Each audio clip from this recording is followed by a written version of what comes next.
صباح الخير، شلونكم؟ اليوم جينا هنا اشوفكم وين؟ يم برج غلطة الترند. يلا هسه نشوف التفاصيل مالته ونحكي لكم عنه.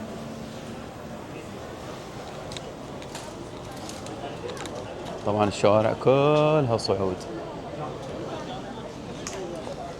يعني بالنسبة للكبار بالعمر لازم تاخذ تاكسي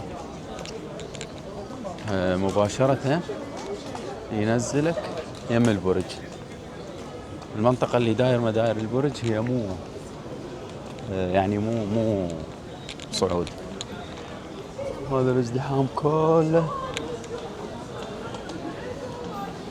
على الصعود للبرج.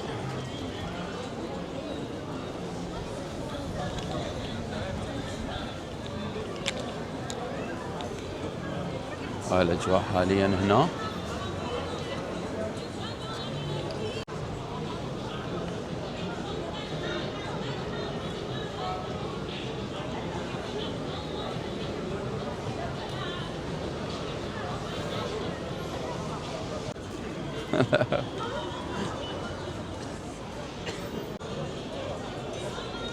طبعا برج غلطة أو البعض يسموه برج المسيح، واحد من أقدم الأبراج يعني كلش. كانوا يستخدموه سابقا مراقبة الحرائق اللي تصير. ارتفاع 62 متر ونص، بس مبين أكبر لأن القاعدة مالته كلش كبيرة. قاعدته 16 متر وشوية. مكان كلش حلو، يعني اللي يجي اسطنبول ضروري يجي. هسه راح نشيك اسعار هو اشهر شيء هناك. الاغلب يجون يجربون السان سبستيان والاسبريسو السوية. فنشوف شنو اسعارهم هسه. هذا الشارع الرئيسي مالته، هسه راح نشيكه.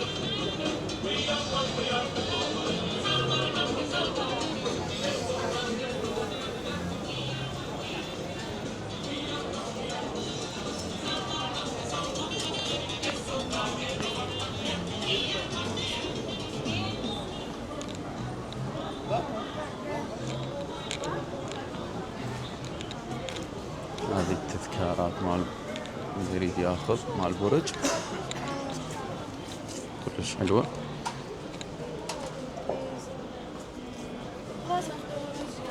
Ayakkabılarını aldın mı? Aldım.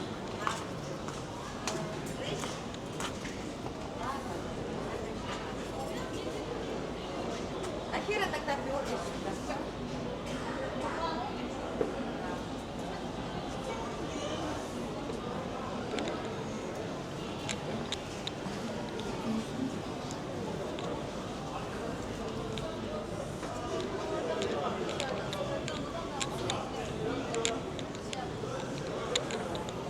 هذا نقول أول شارع. هذا الشارع الثاني، ثالث، رابع. 4 شوارع داير ما دايرة.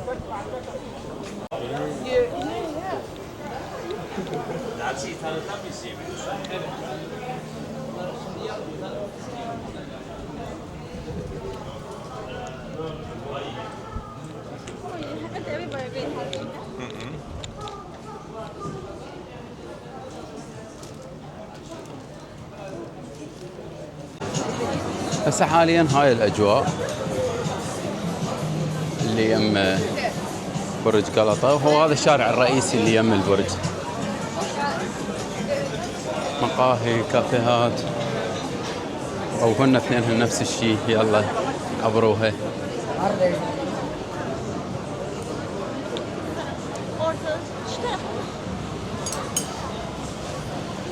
مكان كلش حلو، يعني أكيد أكيد أكيد لازم تزوروه. مختلف الثقافات، أشكال وألوان الناس من جميع الجنسيات.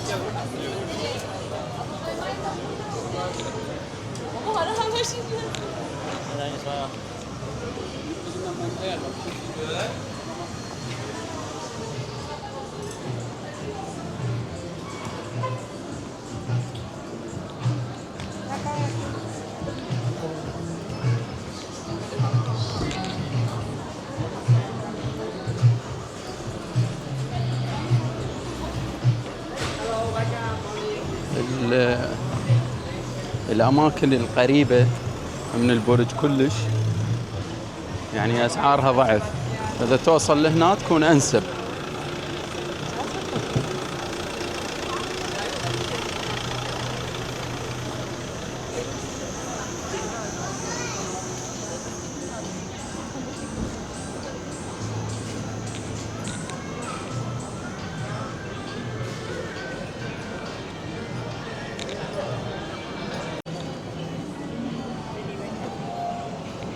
هذا المكان إذا تردون تاخذون تذكارات بأسعار مناسبة، لأن اللي يم البرج كلش غالية. هذا البرج، هذا هو. أشوفكم جولة بيه.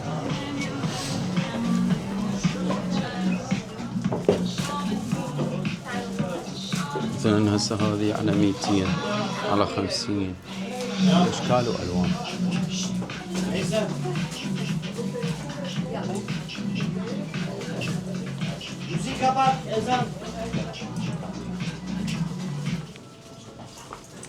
سوري.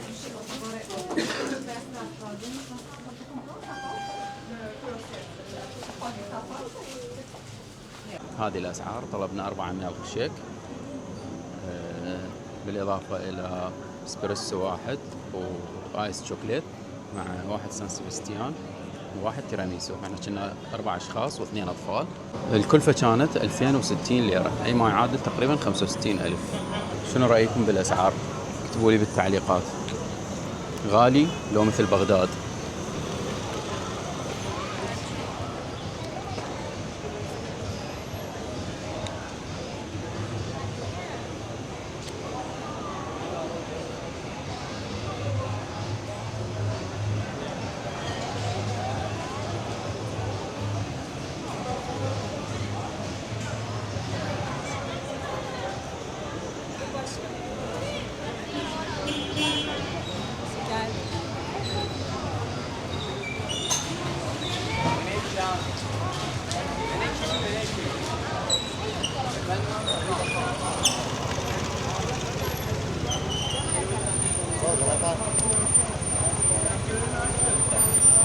Abla şöyle yanaşsa.